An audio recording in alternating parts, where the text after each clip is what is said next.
জয় হিন্দ বন্ধুরা, তোমাদের সবাইকে নিয়োগ বিজ্ঞপ্তি নতুন একটি ভিডিওতে স্বাগতম। তোমরা স্ক্রিনে দেখতে পাচ্ছ বর্ডার সিকিউরিটি ফোর্স মানে বিএসএফ কিন্তু একটি নিয়োগ বিজ্ঞপ্তি বের করেছে, যেখানে তোমাদের স্পোর্ট কোটায় কিন্তু নিয়োগ করা হবে। যারা খেলোয়াড় তাদের জন্য কিন্তু একটি সুবর্ণ সুযোগ, তাই তোমরা দেরি না করে অতি শীঘ্রই আবেদন করবে। চলো নোটিফিকেশনে কি বলা আছে। প্রথমে বলা আছে পোস্ট নেম।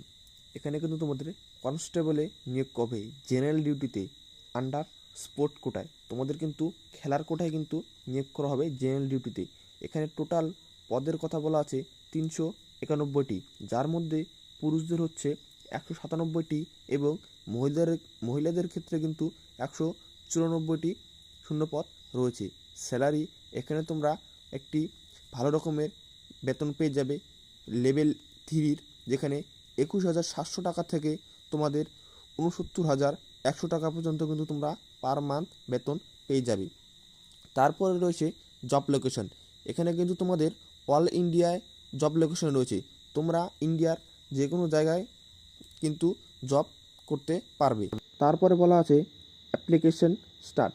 তোমাদের কিন্তু 16ই অক্টোবর 2025 তারিখ থেকে ফর্ম ফিল আপ শুরু হচ্ছে এবং অ্যাপ্লিকেশন লাস্ট ডেট কিন্তু তোমাদের 4 নভেম্বর। 4 নভেম্বর 2025 তারিখ পর্যন্ত তোমরা এটার জন্য অ্যাপ্লাই করতে পারবে। তারপরে বলা আছে ভ্যাকান্সি। যেহেতু এটা খেলার জন্য নিয়োগ করা হবে, তো সেই হিসেবে তোমাদের কোন খেলাতে কতগুলো ভ্যাকান্সি রয়েছে সেই হিসেবে কিন্তু তোমাদের নিয়োগ করা হবে। যারা যারা খেলায় যেটা খেলো সেভাবে কিন্তু আবেদন করবে। প্রথমে বলা রয়েছে আর্চারি। সেখানে পুরুষদের ক্ষেত্রে 4টি, মহিলাদের ক্ষেত্রে 4টি। অ্যাথলেটিক্সের ক্ষেত্রে পুরুষদের ক্ষেত্রে 36টি, মহিলাদের ক্ষেত্রে 34টি। তারপরে রয়েছে বাস্কেটবল। পুরুষদের ক্ষেত্রে 6টি, মহিলাদের ক্ষেত্রে 12টি। ব্যাডমিন্টন, যেখানে পুরুষদের ক্ষেত্রে 2টি, মহিলাদের ক্ষেত্রে কিন্তু 3টি শূন্যপদ রয়েছে। তারপরে রয়েছে বক্সিংয়ে পুরুষদের ক্ষেত্রে 11টি, মহিলাদের ক্ষেত্রে 7টি। সাইক্লিং রয়েছে পুরুষদের ক্ষেত্রে 4টি, মহিলাদের ক্ষেত্রে 4টি। ড্রাইভিংয়ে রয়েছে পুরুষদের ক্ষেত্রে 6টি, মহিলাদের ক্ষেত্রে 5টি। তারপর রয়েছে ইকুইস্টেরিয়ানে পুরুষদের ক্ষেত্রে 4টি, মহিলাদের ক্ষেত্রে 1টি। তারপর রয়েছে ফ্যান্সিংয়ে পুরুষদের ক্ষেত্রে 3টি, মহিলাদের ক্ষেত্রে 5টি। তারপরে রয়েছে ফুটবল। পুরুষদের ক্ষেত্রে 5 জন এবং মহিলাদের ক্ষেত্রে কিন্তু 6 জন রয়েছে।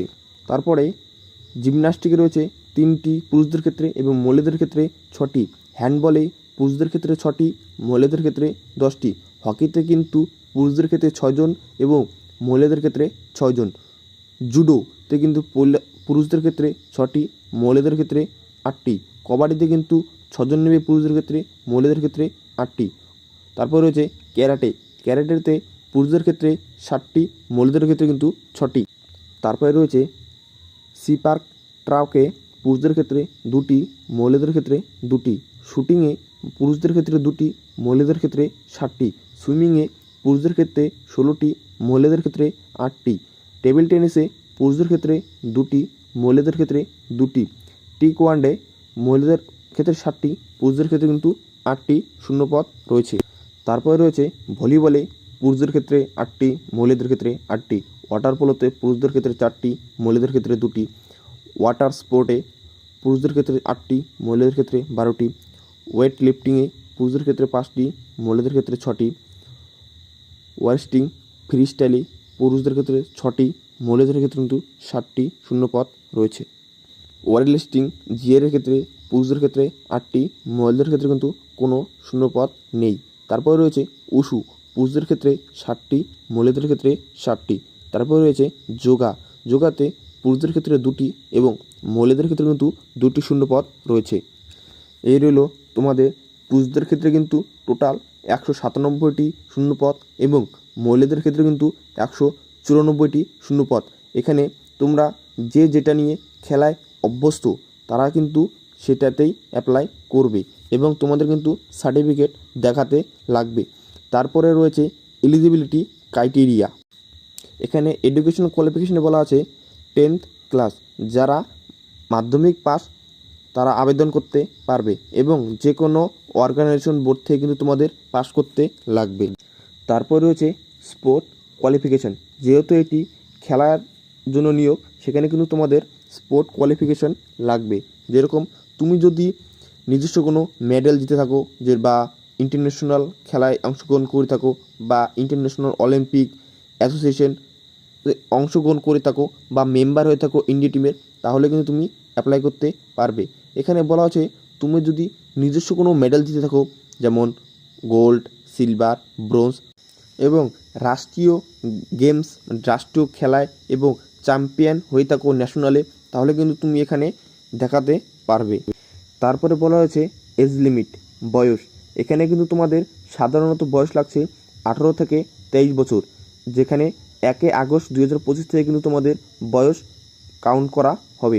এখানে এক্স রিল্যাক্সেশন কিন্তু পাচ্ছে যারা SC ST তাদের জন্য 5 বছরের ছুট, এবং ওবিসিদের ক্ষেত্রে কিন্তু 3 বছরের ছুট দেওয়া হচ্ছে। তারপরে রয়েছে ফিজিক্যাল অ্যান্ড মেডিকেল রিক্রুটমেন্ট। এখানে তোমাদের PST এবং মেডিকেলে কী হবে সেটা বলে দেওয়া হচ্ছে। এখানে তোমাদের হাইট লাগছে 170 সেন্টিমিটার পুরুষদের ক্ষেত্রে, এবং 157 সেন্টিমিটার কিন্তু মহিলাদের ক্ষেত্রে। Relaxation available for keratin category. যারা ক্যারাটিন ক্যাটাগরি তাদের জন্য কিন্তু একটু হাইটে ছাড় আছে।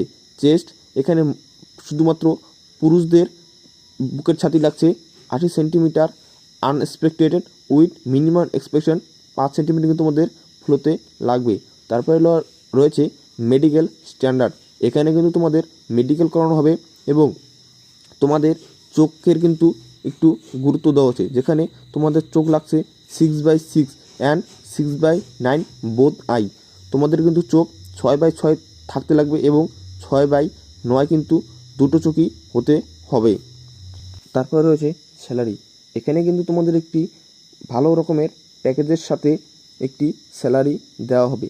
এখানে কিন্তু তোমরা লেভেল 3 স্যালারি পেয়ে যাবে, এবং এখানে সেন্ট্রাল পে কমিশনের কিন্তু দ্বারা একটা ট্যাক্স নিয়ে দেবে, যে বেসিক পে তোমাদের 21,700 থেকে 69,100 টাকা পার মান্থ স্টার্টিংয়ে কিন্তু তোমাদের দিয়ে দেওয়া হবে ইন হ্যান্ড।